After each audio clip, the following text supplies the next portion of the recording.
Ouais, bah, écoutez, bonjour à toutes et à tous. Pardon pour ces problèmes techniques que malheureusement Louis Albert vient de loin. Il a pris le train pour venir jusqu'à nous. Donc on n'a pas pu anticiper. Moi j'avais d'autres obligations ce matin. On n'a pas pu anticiper mieux que ça. Donc désolé pour ce problème technique et ce retard. Donc d'une demi-heure, il faut le dire comme pour de vrai, 30 minutes de retard. Alors, avant de passer la parole à Louis Albert, je vais vous faire, avec le papier, un certain nombre de publicités de colloques, et puis la fameuse feuille d'émargement que vous connaissez bien. Alors, ça, bon, c'est pour samedi, donc il m'en reste un carton, donc je les ai amenés parce que c'est mieux que vous en preniez connaissance plutôt que ça aille à la poubelle, mais c'est pour samedi, donc j'imagine que c'est un peu tard. Ça par contre, clinique au pluriel de la destructivité, vous avez reçu le mail pour la plupart. La chose intéressante, c'est que si ça vous intéresse, le premier chapitre, les membres du premier chapitre sont invités. Il y a un mais il est important pour les personnes qui feront l'accueil et qui seront le 17 mai en train d'accueillir les gens et de faire le filtrage à l'entrée.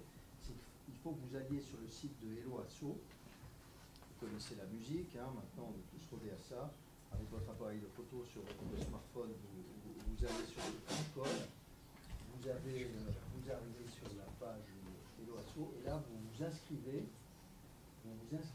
comme invité. Mais c'est sympa pour les personnes qui vont faire l'accueil, que vous soyez inscrits comme invité. Bon, il y aura moyen de s'inscrire sur place. Si vous connaissez les gens qui veulent y aller comme ça à l'arrache le matin même, c'est possible. Il y aura aussi la possibilité de s'inscrire le matin même. Mais si vous avez le 17 mai, vous avez le temps d'anticiper. Donc vous pouvez, si ça vous intéresse, vous vous inscrivez comme invité, s'il vous plaît. Voilà. Oui, c'est pareil, tu l'as peut-être déjà fait. Et bien c'est formidable. J'ai mis cette demi-heure à pratique. Oui, oui. Oui, parce qu'effectivement, là, je suis dans la redite de ce que je vous ai envoyé par mail il y a quelques jours, mais numéro 2 fois qu'une. Bon, ça, c'est pareil, c'était dans le mail, donc je ne vois pas Anat, sinon je lui aurais passé la parole pour qu'elle en dise un mot. Elle n'a pas pu nous rejoindre aujourd'hui. Elle organise donc le 25 mars, masculin-féminin. Là aussi, il y a un s'inscrire flashcode et l'OASO, qui est en train de devenir quasi la norme en matière de colloque et d'inscription. Et donc ça, par contre, c'est payant. Enfin, si elle avait été là, peut-être qu'elle aurait, elle aurait imaginé les invitations, mais elle n'est pas là, donc je ne peux pas faire les invitations à sa place. Voilà. Et le dernier colloque pour lequel je voulais faire un coup de pub, vous savez, dans notre laboratoire, on est répartis, on a un gros laboratoire et on est chacun des titulaires avec l'obligation d'appartenir à 2 thémas. Et un de ces thémas s'appelle corps et psyché, ou expérience du corps, depuis quelque temps. Et j'anime ça avec Jérôme Boutineau. Et Jérôme a organisé ce colloque le samedi 29 mars. Donc là aussi c'est payant. Je n'ai pas le pouvoir de vous y inviter. C'est ici. Et vous avez toutes les infos possibles et imaginables. Donc la feuille d'émargement au recto, c'est la shortlist, si j'ose dire, de ceux qui sont, que j'ai vus hier au DU. Et puis derrière,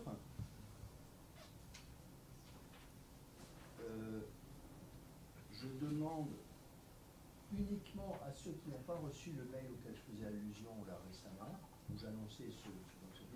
Donc, si vous êtes déjà inscrit, que vous recevez les mails, ne vous inscrivez pas au verso de cette page. Par contre, si les activités du premier chapitre vous intéressent et que vous n'avez pas reçu le mail en question, vous mettez votre nom, votre prénom et votre mail en majuscule, parce que moi, quand je recopie, si c'est des minuscules, la probabilité que je me trompe est forte. Et ça serait dommage. Donc, vous signez si vous êtes du DU Goldsmith et vous vous inscrivez au verso de la feuille si vous n'avez pas reçu les mailings précédents concernant le premier chapitre. Bon, donc avec une demi-heure de retard, dont je m'excuse encore une nouvelle fois, et en particulier auprès de Louis Albert, donc, qui va nous parler d'un sujet passionnant, vie intra-utérine et naissance au filtre singulier de Salvador Dali. Donc, Louis Albert est un ami. Je l'ai rencontré, peut-être un certain nombre d'entre vous étaient présents quand on a reçu et vu le film avec les animateurs de Caminante. Ça vous rappelle quelque chose, un certain d'entre vous? Bienvenue à bord. Et donc, tu as fait partie de cette expédition caminante, oui. Tu étais impliqué, si je peux dire, très sérieusement impliqué. Très sérieusement, oui. Très sérieusement impliqué. Et on a fait connaissance comme ça dans le Pays Basque à cette époque-là, et on a sympathisé.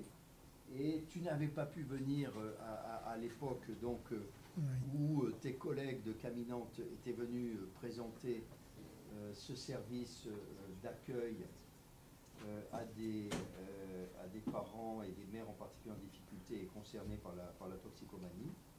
Et on avait une discussion tout à fait passionnante, et notamment Angela Lahera, qui finissait sa thèse sur toxicomanie et grossesse, avait eu un débat avec eux tout à fait passionnant. Et on avait à cette époque-là convenu, Louis Albert, que tu viendrais l'année suivante, ce qui est le cas aujourd'hui. Donc on est en retard, et il faut quand même, tu t'en doutes, mais je sais que tu es un homme de dialogue, donc je pense que tu seras d'accord avec cette proposition.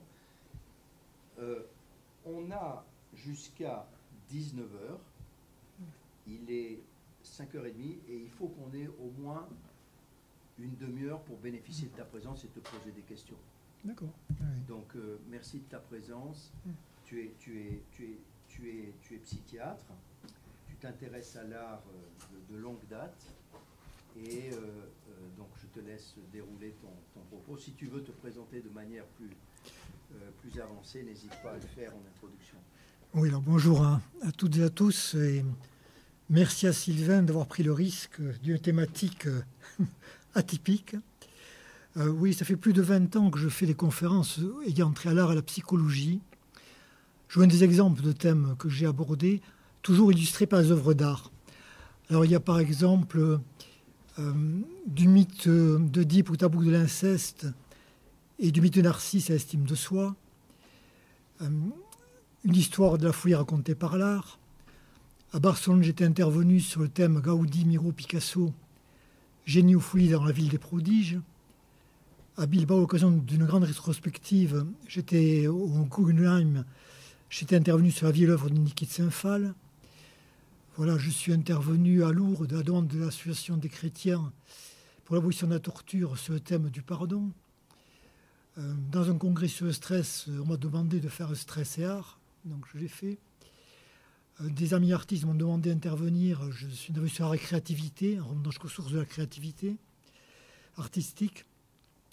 Et puis, je suis aussi intervenu sur une thématique que j'avais créée, par exemple, sur que j'ai appelé poètes et musiciens, où j'analysais des poésies, on lisait la poésie tout en entendant cette poésie être chantée, avec des fois des modifications, et à partir de là, par association, on analysait le poème, le poète, la vie, les relations des uns et des autres. Par exemple, Rainer Maria Rilke a mené forcément à Lou Andrea Salomé, qui a mené à Nietzsche et à Freud.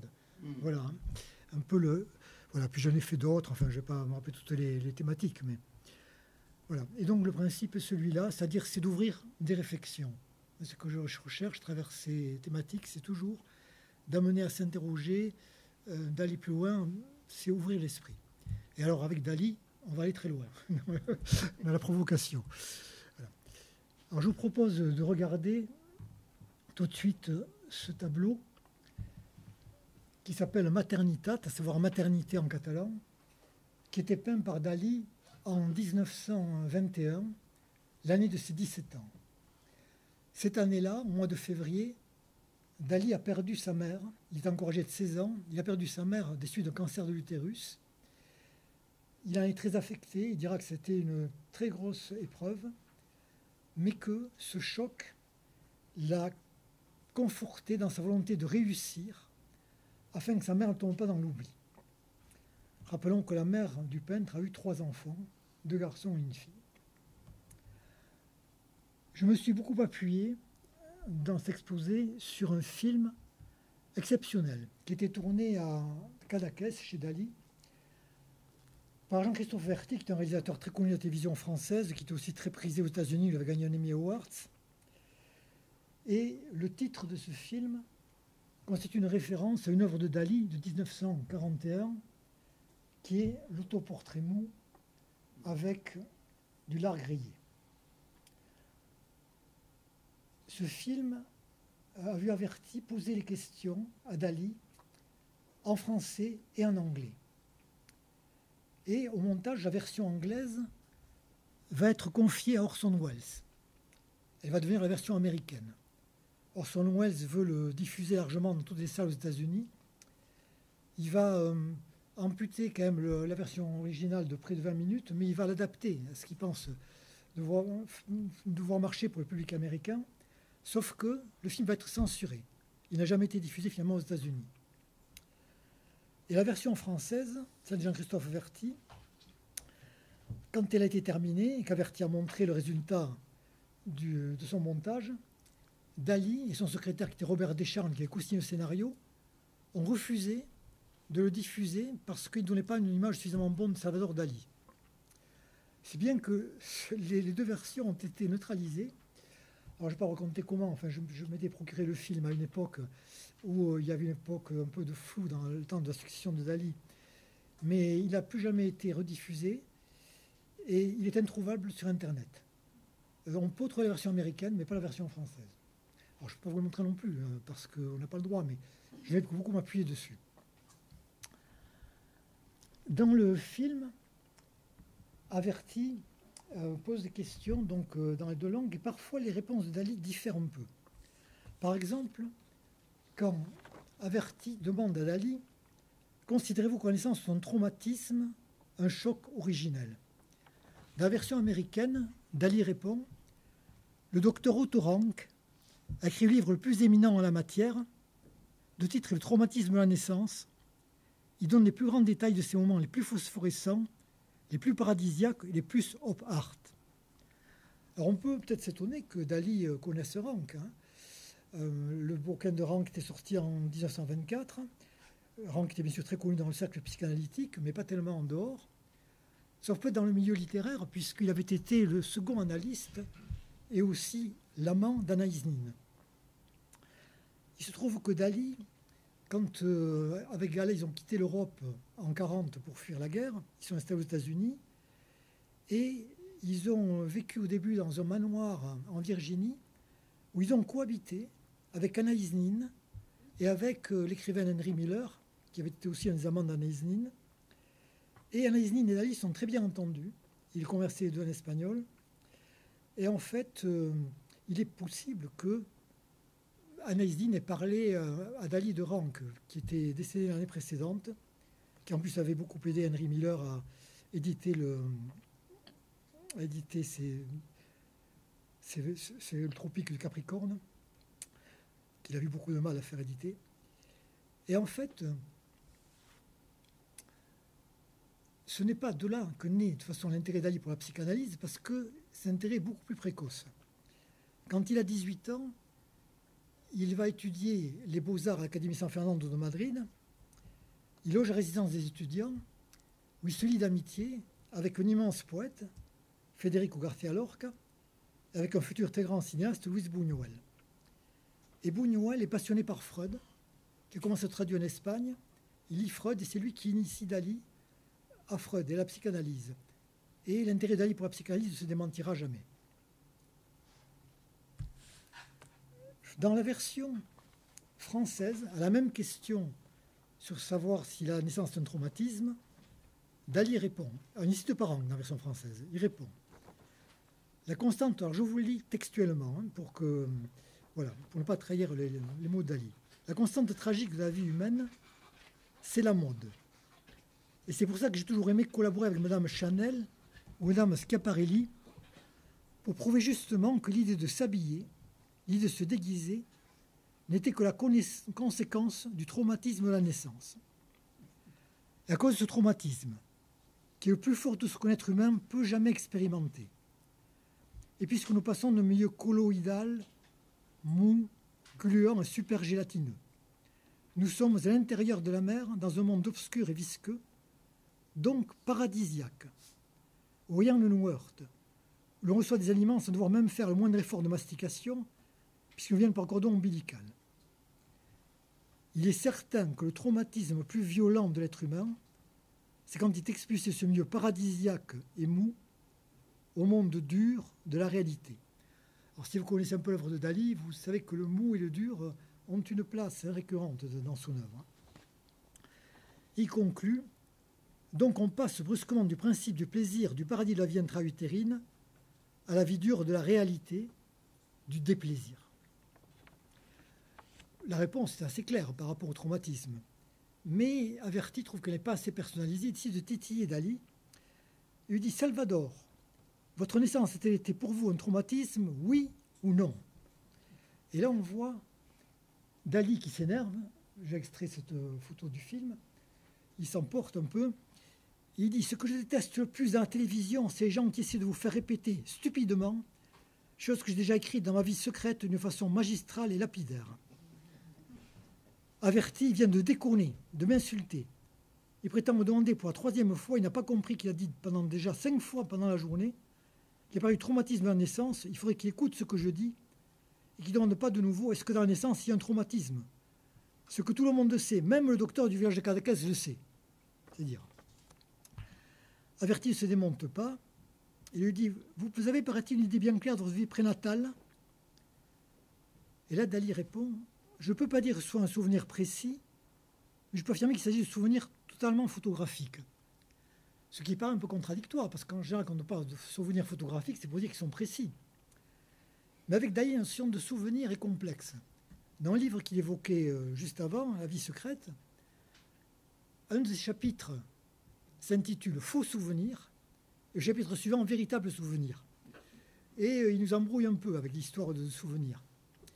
Et quand il va parler, tout à l'heure, quand vous entendrez ce qu'il dira sur la vie prénatale, il faut quand même avoir en tête, au niveau de la mémoire, je pense, la manière dont a définissait Saint-Augustin, à savoir l'impression que le passé laisse dans le présent. Parce qu'on a tendance à penser la mémoire de façon sensorielle, visuelle, auditive, etc. Mais voilà, l'impression que le passé laisse dans le présent, il faut avoir ça en tête quand on va entendre tout à l'heure Dali. Il continue, c'est-à-dire que j'ai des images absolument photographiques, probablement du mois qui précède ma naissance, et ceci a été corroboré par Sigmund Freud. Alors là, on s'est dit, il est corroboré par Sigmund Freud, d'où ce qui nous sort ça. Alors, il faut savoir que, pas seulement Dali, mais les surréalistes étaient très intéressés par la psychanalyse, ils avaient tous vu Freud, et André Breton, chef des filles surréalistes, est allé rencontrer Freud en 1921 pour lui exposer ce qu'était le surréalisme. Mais Freud n'avait pas du tout accroché à ça, ça ne l'avait pas du tout intéressé. Et sachant cela, Dali voulait à tout prix rencontrer Freud pour lui expliquer, lui, ce qu'était le surréalisme. Il avait essayé d'obtenir un rendez-vous à Vienne avec Freud, il n'avait jamais pu obtenir de rendez-vous. Or, en juin 1938, suite aux persécutions nazies, Freud s'exile à Londres. Et là, Dali se dit, ah, là, il y a peut-être moyen de contacter Freud. Et il s'adresse à Edward James, qui est un des mécènes des surréalistes, particulièrement de Dali et de Magritte, qui d'ailleurs a fait son portrait l'année précédente sur le portrait d'Edward James. Voilà le principe du plaisir au portrait d'Edward James. C'est du Magritte, qui a fait un 2e portrait la même année. reproduction interdite. Donc vous ne verrez pas vraiment James, mais voilà ce que c'est faire tirer le portrait par un surréaliste. Et James va contacter à la demande de Dali Stefan Zweig, l'écrivain autrichien, grand ami de Freud, qui est lui aussi en exil à Londres. Et Zweig est enthousiaste à l'idée d'organiser une rencontre Freud-Dali. C'est quelqu'un qui est féru d'art, qui prononcera l'année suivante un discours très intéressant à New York sur le mystère de la créativité artistique. Et en fait, Zweig a du mal à convaincre Freud, qui n'est pas intéressé par ça. Il a 82 ans, il a de peu souffrance, ça ne l'intéresse pas de recevoir Dali. Alors, Zweig va forcer les choses, disons, il forcer la main à Freud, il va faire venir Dali à Londres. Et finalement, le 19 juillet 1938, Zweig arrive au domicile de Freud, accompagné de Dali et accompagné de Edward James, qui vient en tant que propriétaire d'un tableau de Dali que Dali veut montrer à Freud. Il s'agit de la métamorphose de Narcisse. Ce tableau, Dali dit l'avoir peint selon la méthode paranoïaque critique. Donc il vient avec le tableau, avec un poème éponyme qu'il a écrit, et avec sa méthode paranoïaque critique pour montrer tout cela à Freud. Et avant d'aller plus loin, je vais vous proposer quand même un petit rappel du mythe de Narcisse pour bien comprendre ce tableau. Je vais me référer au récit d'Ovide dans les Métamorphoses.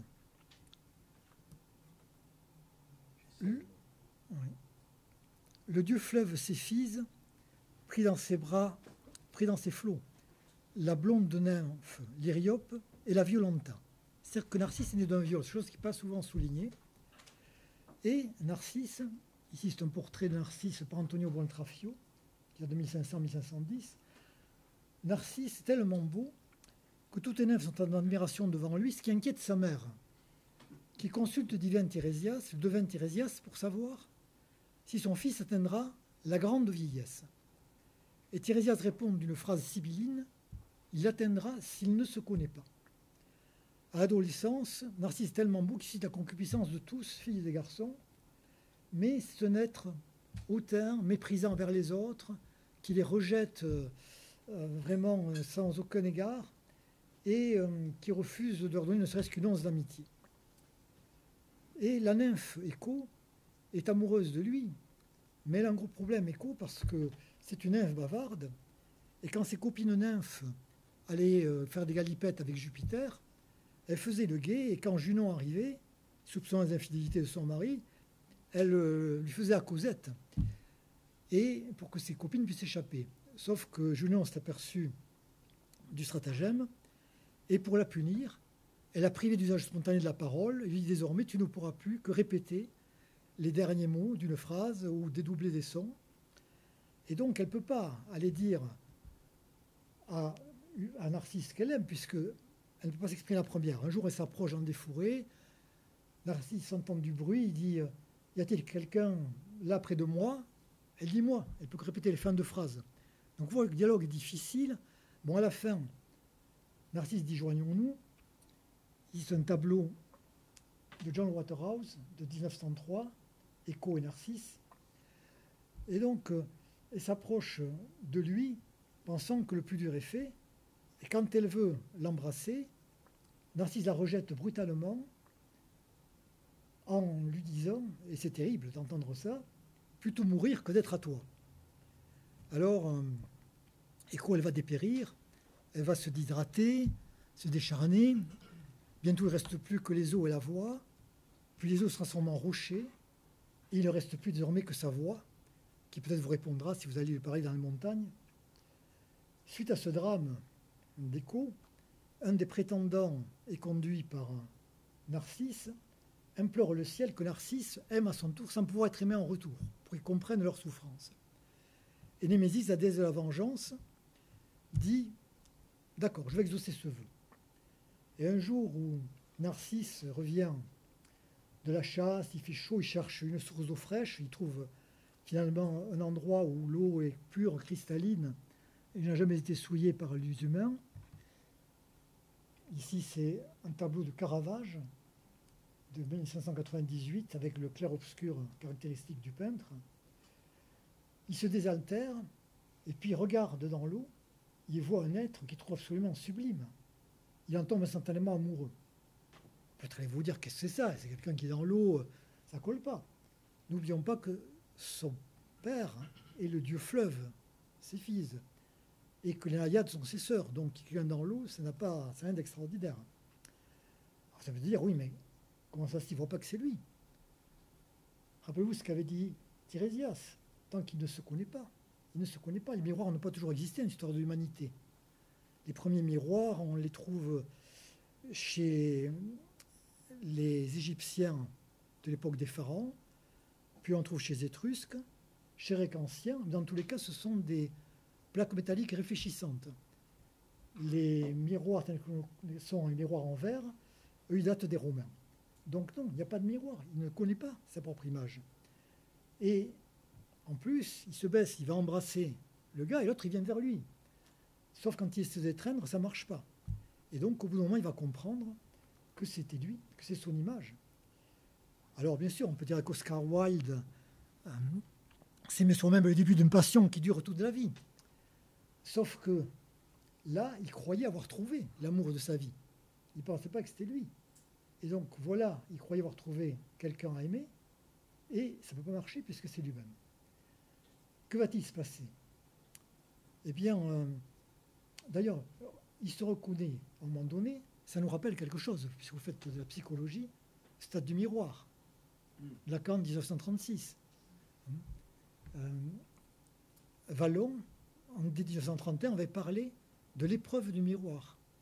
Là, ça va être une épreuve, effectivement, pour Narcisse. Et je le dis parce que c'est quelque chose qu'on ne trouve pas en littérature francophone, souvent, mais le premier à avoir parlé de l'importance de ce moment où l'enfant se reconnaît dans le miroir, c'est Darwin, dès 1877, un opuscule dédié à l'enfant. Après, bien sûr, les perspectives proposées par Darwin, par Vallon et par Lacan sont différentes. Mais voilà, on en est là. Il s'est reconnu, et que va-t-il se passer? Eh bien, ce qu'on raconte Ovide, c'est qu'il va se suicider, en fait. Il va se frapper jusqu'au sang. Il regarde son image en disant « objet trop vainement aimé », puis adieu, la tête tombe sur le côté, il meurt.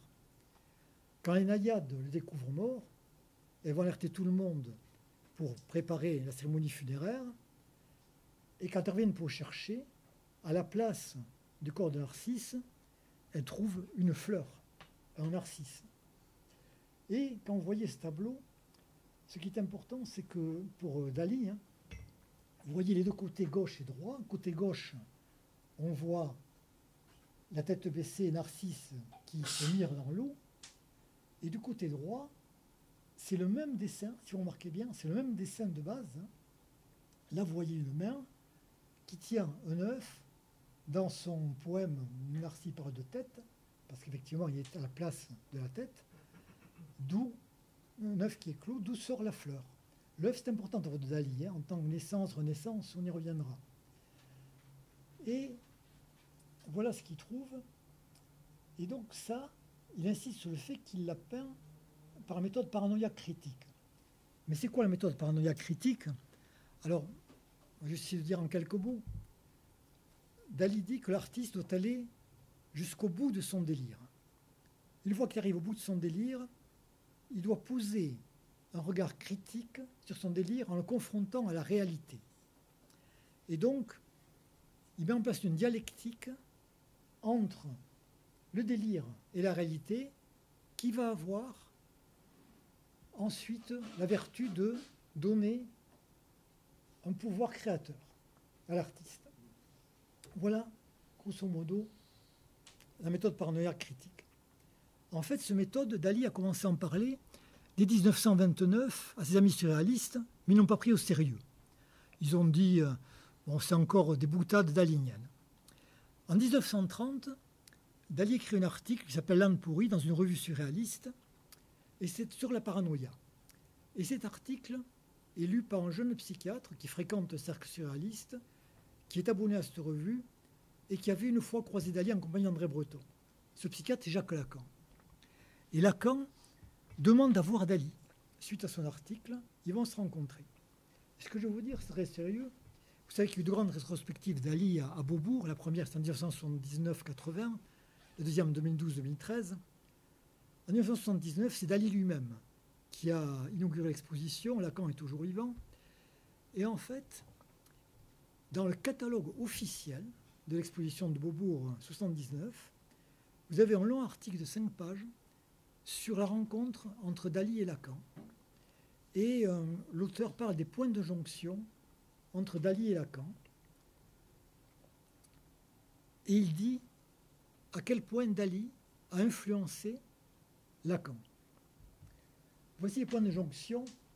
Les deux premiers, le phénomène paranoïaque de type pseudo-hallucinatoire et le délire d'interprétation sont consubstantiels, sont des éléments majeurs de la thèse que Lacan présentera 2 ans plus tard, en octobre 1932, cette fameuse thèse de la psychose paranoïaque dans ce rapport avec la personnalité, qui le fera connaître, et sont des éléments majeurs. Jusque-là, jusqu'à la thèse de Lacan, on considérait dans la paranoïa qu'il y avait d'abord une constitution paranoïaque, avec la méfiance, la psychorigidité, la fausseté du jugement, qui aboutissait à une interprétation, à un moment donné, laquelle était suivie d'un délire, ce délire pouvant avoir une apparence logique, mais les prémices étant fausses, c'est ce qu'on appelle une folie résonante.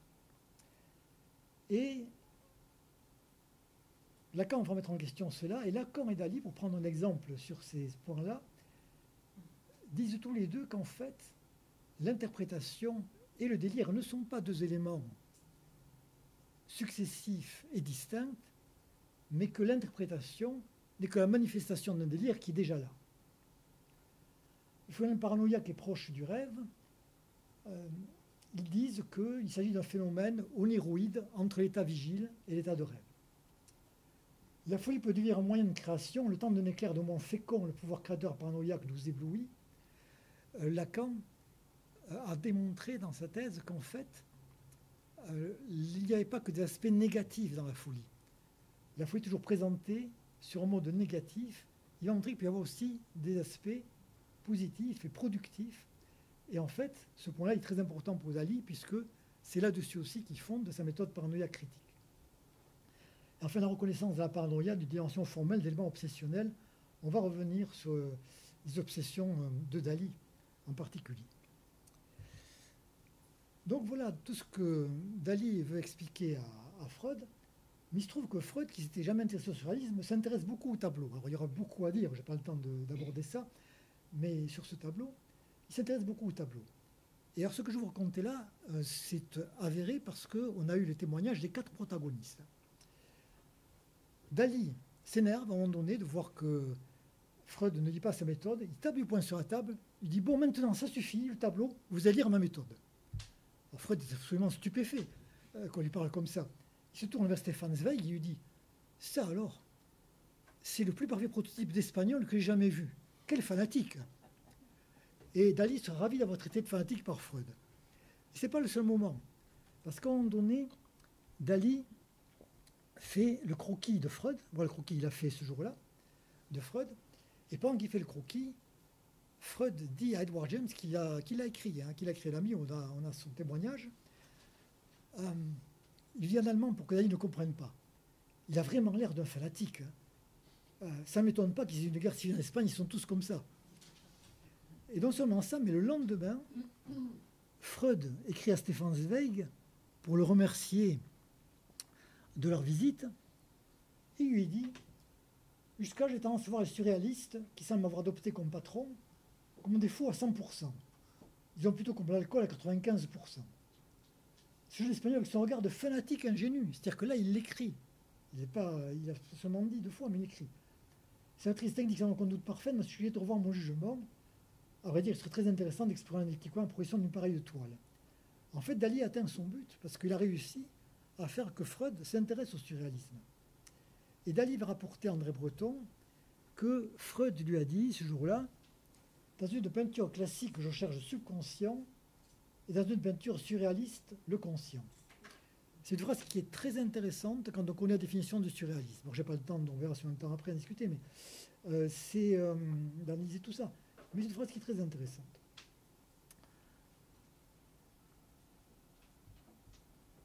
Alors, on a vu la méthode paranoïa critique utilisée pour peindre un tableau.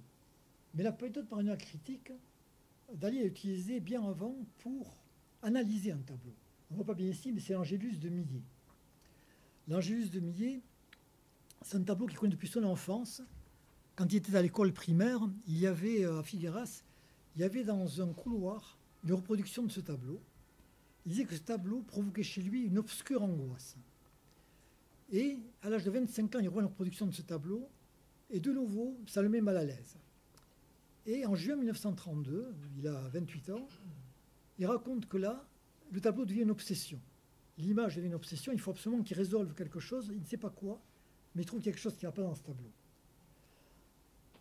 En fait, l'Angélus, c'est quoi? C'est une prière qui se disait à 6 h du matin, à midi et à 18 h, là c'est celle du soir, où au son des cloches de l'église, on arrête son activité pour faire une prière à la Vierge Marie.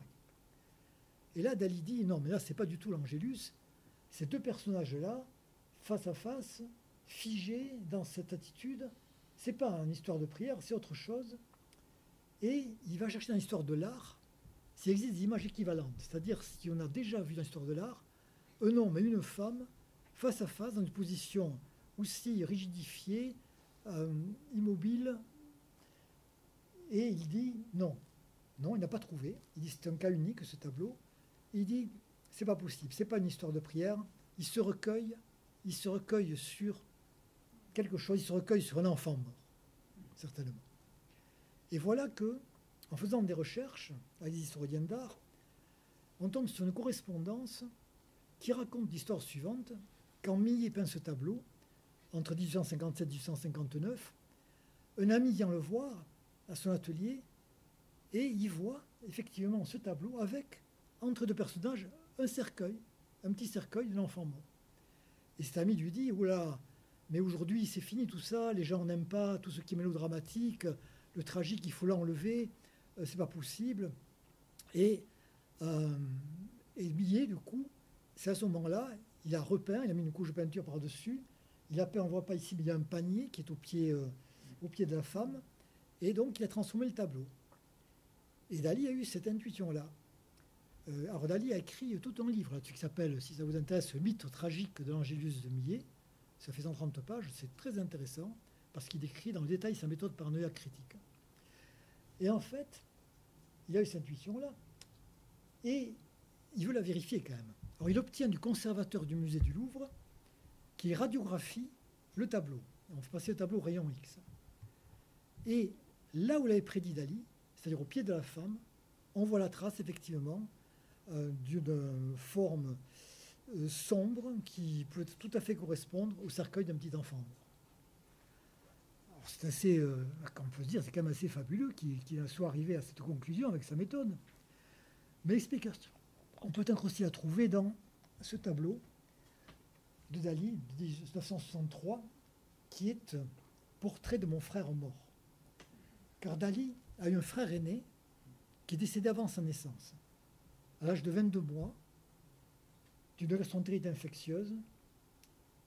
Ce frère est mort le 1er août 1903 et Salvador Dali, le peintre, est né le 11 mai 1904, c'est-à-dire exactement 9 mois et 10 jours après la mort de son frère. Mais il va raconter une histoire différente de la réalité. D'abord, vous voyez que cet enfant, on voit bien que c'est un enfant assez grand, qu'il a pris pour modèle. C'est pas du tout son frère, il ne ressemble pas à son frère. C'est un enfant beaucoup plus grand qu'il a pris pour modèle. Ensuite, en haut, il y a des traces, comme des cerises noires au-dessus du crâne. C'est parce qu'il a raconté que son frère était mort d'une méningite, ce qui est absolument faux. Ensuite, il a dit qu'il avait un faciès de génie, bon, ce qui aussi est une invention de Dali. Et puis, à plusieurs reprises, il a donné des dates fantaisistes quant à l'âge de la mort de son frère, quant à la différence de durée entre la mort de son frère et sa naissance à lui, bon, avec des chiffres variables. Donc, Dali, il nous embrouille aussi là, quelquefois. Et surtout, alors, il nous dit que ses parents ont commis une erreur majeure parce qu'ils ont donné le même prénom que son frère mort. Ce n'est pas le premier grand peintre, c'est le cas de Vincent van Gogh aussi. Mais il faut quand même, dans le cas de Dali, le relativiser, parce que bon, les prénoms étaient donnés à l'époque en fonction de l'histoire familiale, et Salvador est aussi le prénom de son père, qui était le prénom aussi de grand-père du père. Et en fait, son père, son frère et lui s'appellent tous Salvador, mais leurs deuxième et troisième prénoms, ils ont 3 prénoms, sont distincts.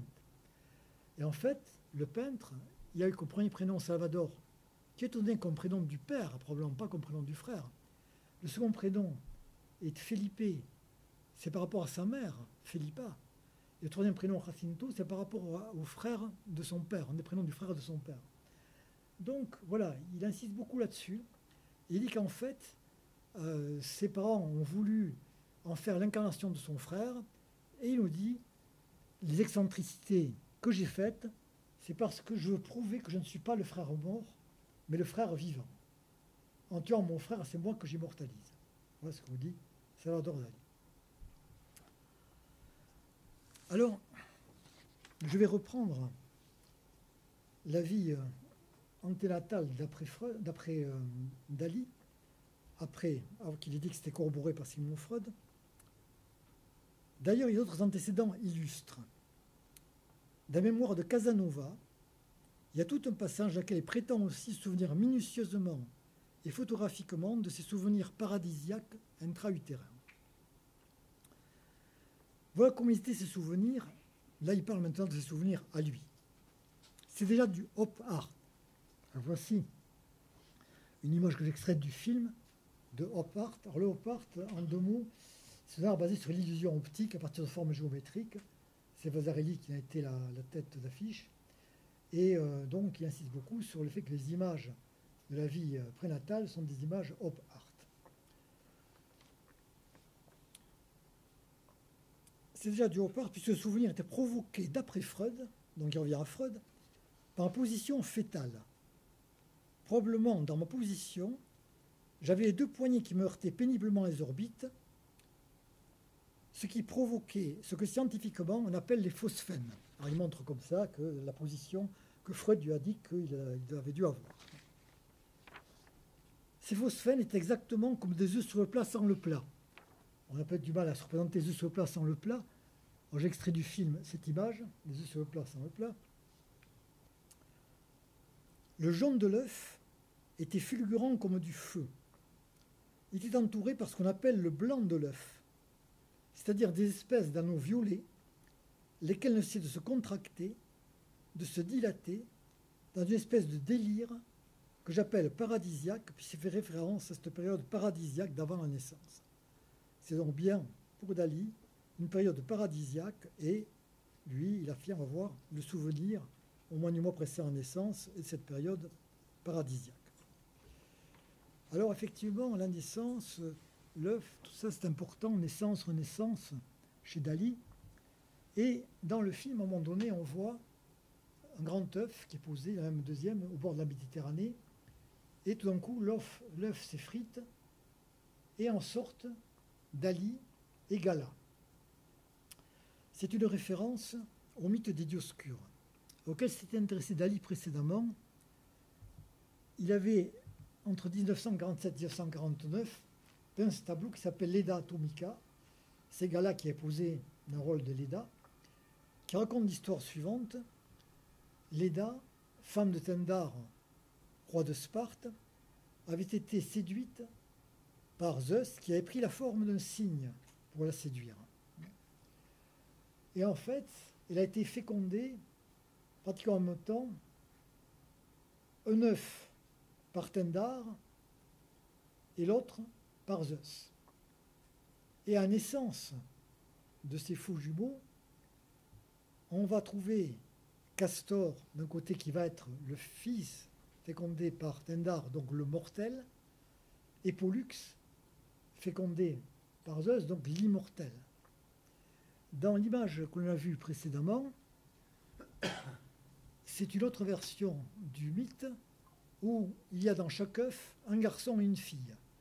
Et donc, dans l'un des œufs, celui fécondé par Tindar, vont sortir les 2 mortels, Castor et Clytemnestre, et dans l'autre, celui fécondé par Zeus, des deux immortels, Pollux et Hélène. Il est intéressant de noter que Gala, son prénom, c'est Helena. Et donc, Dali est vraiment imprégné de ça.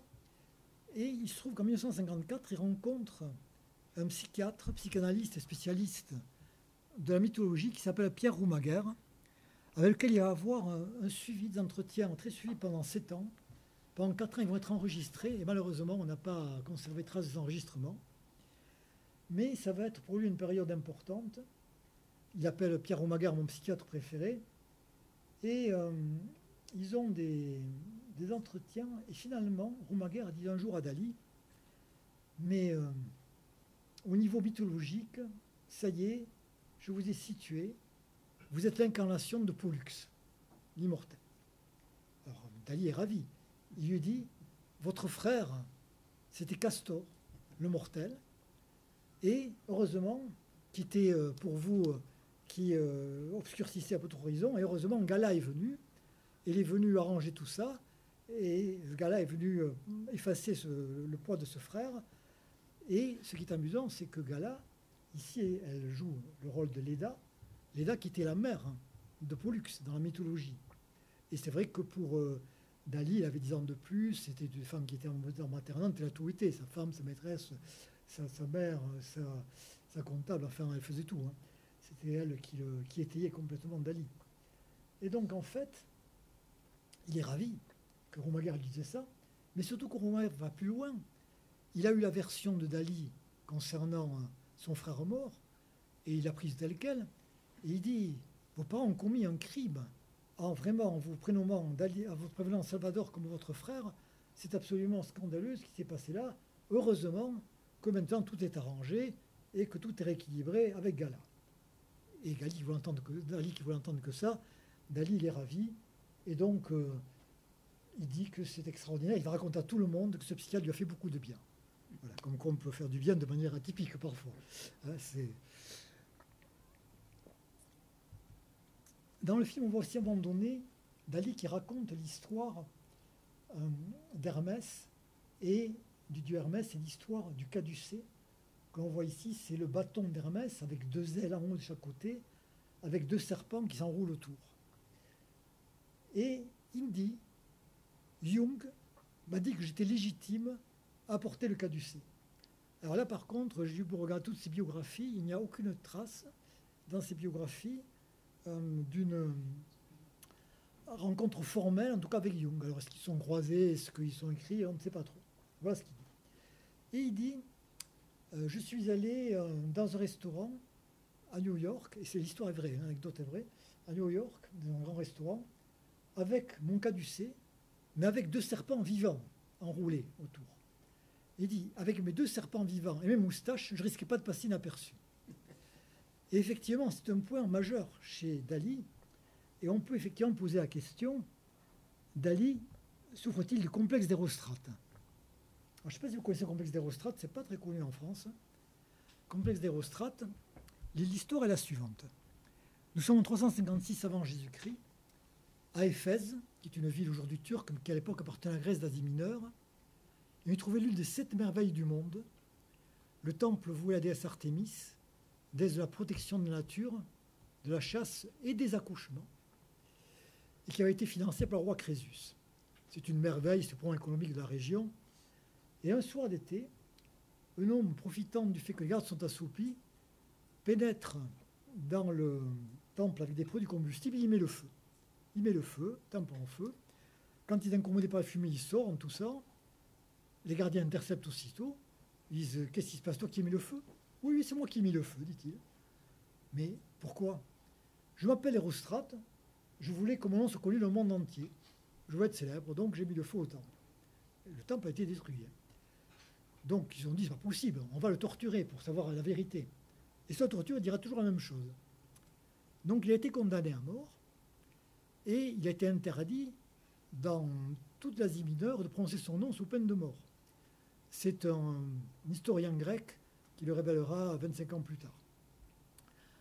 Les Grecs diront que cette nuit-là, Artémis n'avait pas pu veiller sur son temple parce qu'en ce 21 juillet, dans 356 avant Jésus-Christ, était trop occupé à veiller sur la naissance de ce demi-dieu qu'allait être Alexandre le Grand. L'histoire est jolie, contée par les Grecs, mais enfin. Alors, est-ce que Dali a un complexe d'Hérostrate? Alors, Sartre a même écrit quelque chose d'amusant à ce sujet. Je connais votre type, me dit-il. Il s'appelle Hérostrate. Il voulait devenir illustre, il n'a rien trouvé de mieux que de brûler le temple d'Éphèse, une des sept merveilles du monde. Et comment s'appelle l'architecte de ce temple? Je ne me rappelle plus, confessa-t-il, je crois même qu'on ne sait pas son nom. Vraiment, il vous rappelle le nom d'Hérostrate? Vous voyez qu'il n'avait pas fait un si mauvais calcul. Et voilà ce que dit Sartre. Et voilà, et son dos a traversé les siècles, effectivement. Il y a quelqu'un d'autre qui a tué quelqu'un en disant « je voulais devenir célèbre ». C'est la scène de John Lennon, Mark David Chapman, qui a dit ça comme raison. Alors, est-ce que Dali a ce complexe? Incontestablement. Dali, il faut qu'on parle de lui, à tout prix. Après, il n'est pas prêt à prendre un risque vital, non plus. Parce que, dans le film aussi, il dit à un moment donné que les deux moteurs les plus violents qui ont fonctionné le cerveau super fin de Salvador Dali sont, d'une part, la libido, l'instinct sexuel, et d'autre part, l'angoisse de la mort qui ne quitte pas une minute. L'angoisse de la mort est toujours très présente. Quand il est jeune, il a pris des risques. Par rapport à sa carrière, il a pris quand même quelques risques. Mais bon, vous voyez qu'aujourd'hui, à l'heure actuelle, avec les réseaux sociaux, peut-être que vous pourrez trouver quel complexe d'Hérostrate sur les réseaux sociaux. Andy Warhol avait écrit lors d'une exposition à Stockholm sur le livre de l'exposition, il avait écrit, voyant l'éclosion des nouveaux médias, à l'avenir, chacun aura droit à 15 minutes de célébrité.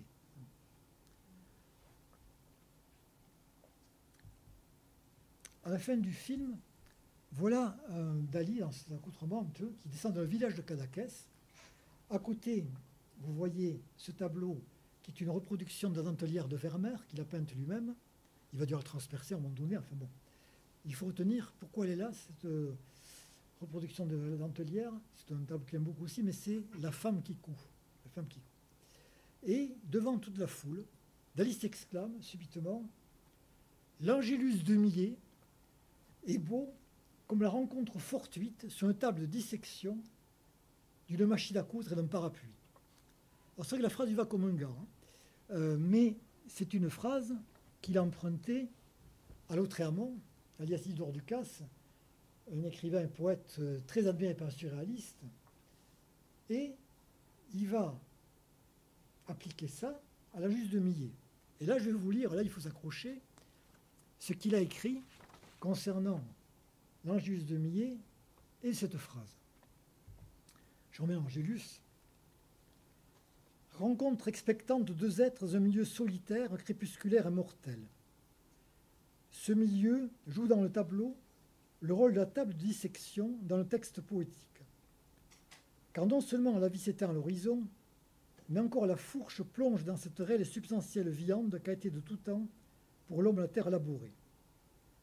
Le parapluie, type d'objet surréaliste en fonctionnement symbolique, par suite de son flagrant et bien connu symbole d'érection, ne serait-ce qu'à figure masculine dans l'Angélus, qui dans le tableau, alors c'est dommage parce qu'on ne voit pas le tableau, mais qui dans le tableau cherche à dissimuler son état d'érection par la position honteuse et compromettante de son propre chapeau.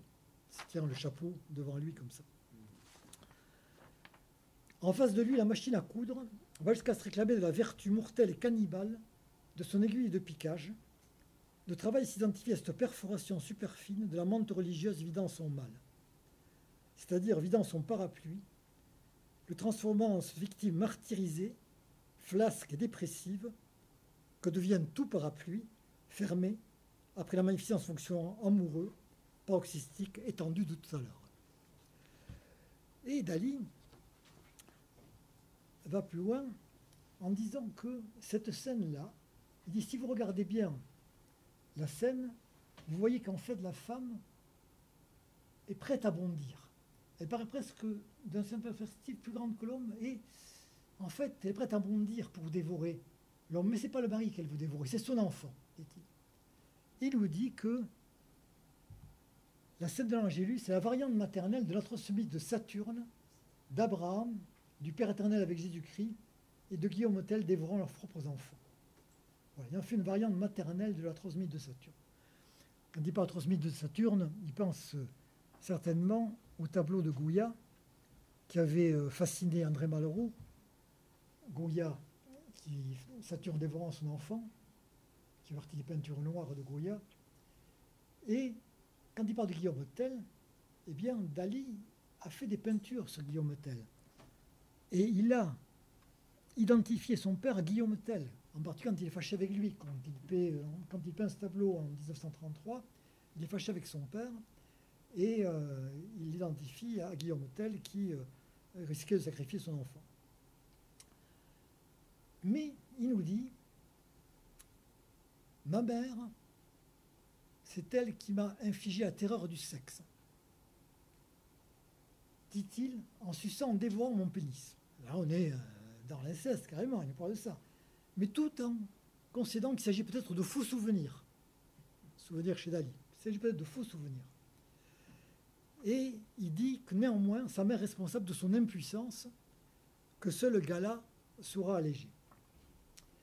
Il est toujours dans l'ambiguïté par rapport à sa mère, parce que quand il a rencontré Gala, il a peint ce tableau qui s'intitule L'énigme du désir, ma mère, ma mère, ma mère. Et dans les alvéoles qu'on voyait là du côté gauche, en particulier, il a écrit ma mère, ma mère, ma mère. Donc, une ambiguïté dans le désir. Et en même temps, il avait, sur une lithographie du Sacré-Cœur, écrit ceci: parfois, je crache par plaisir sur le portrait de ma mère. Quand son père a appris ça, son père supportait déjà très mal Gala parce qu'il n'avait pas accepté les gens de Gala qui était marié encore à Paul Éluard quand il a rencontré Dali, qui estimait étant une femme mariée à réputation sulfureuse. Donc déjà, il ne l'aimait pas. Mais quand Dali a écrit ceci, il l'a carrément mis dehors de chez lui. Et c'est une rupture avec son père à ce moment-là, qui a duré pendant des années. Alors, c'est toute la complexité de Dali, d'arriver à dissocier le vrai du faux, dans ce qu'il raconte, est-ce qu'il croit lui-même à ce qu'il raconte. Alors, concernant le traumatisme de naissance, bon, j'ai beaucoup étudié Dali, beaucoup lu sur Dali, j'ai lu ce qu'a écrit Dali, ce qu'ont écrit ses proches, enfin, beaucoup de biographies. Je pense que ce qu'il dit sur la traumatisme de naissance, qui est d'ailleurs argumenté, je pense que c'est tout à fait ce qu'il ressent, enfin qu'il est tout à fait partant là-dedans. Et s'il croit vraiment à ce qu'il dit de la vie anténatale, alors on remarque quand il parle de Casanova, il dit dans la mémoire de Casanova, il y a tout un passage dans lequel il prétend aussi se souvenir minutieusement, dans lequel il prétend aussi se souvenir. Il prétend aussi comme moi, ça veut dire. Et il dit, il prétend aussi comme moi, comme je prétends. Donc, il y a quelque chose là. Oui, il veut croire qu'effectivement ce sont des souvenirs, en tout cas, au moins au sens de Saint-Augustin, des impressions, quelque chose qui reste. Voilà. Je pense qu'il croit d'une certaine manière, mais il sait quand même que... Bon, enfin, il s'appuie sur le fait que ça a été corroboré par Freud, mais ça, on n'a pas la preuve, par contre, parce qu'on n'a pas de texte, ni quoi que ce soit, en disant que Freud lui a effectivement dit ça. Et puis, si Freud pensait que c'était un fanatique, il n'a peut-être pas trop osé le contrarier non plus. Il s'est peut-être dit, ou peut-être Freud l'a simplement écouté, et Dali a considéré qu'il corroborait ce qu'il disait. Voilà. Alors, peut-être vous allez dire, bon, mais Dali, il est complètement fou, donc tout ça, c'est pas sérieux. Alors, je vous répondrai avec quelque chose que Dali aimait à répéter. Il disait, l'unique différence entre un fou et moi, c'est que moi, je ne suis pas fou. Voilà, je vous remercie de votre attention. Ça va, je peux me gêner. Bon, merci infiniment, Louis Albert. Écoute, c'est passionnant, on t'écoute avec une émotion abyssale. Tes propos sont très, très profonds et